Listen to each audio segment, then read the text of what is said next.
শুনছো? হ্যাঁ, বলো কি বলবে। আজকে তো শিয়ালদা পাড়ার দিকে যেতে হবে। জমি কাজের কিছু বাকি আছে, তোমরা যাবে? দেখো, রমার পড়াশোনাটা ভালো মতন করতে হবে, সময় কেটে যাচ্ছে, তাই আমাদের যাওয়া হবে না, তুমিই বরং যাও।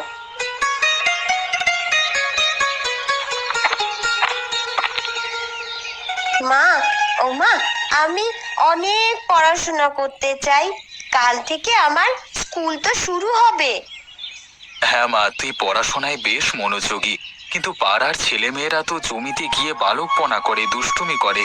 তুই যদি পড়তে মনোযোগী হোস, দেখবি অনেক ভালো ফল হবে তোর। তুমি ঠিক বলেছো, কিন্তু তুমি তো কাজের সময় বাইরে চলে যাও, সংসার কিভাবে চলবে? জীবন তো এমনই চলে, যেখানে কষ্ট সেখানেই ফসল।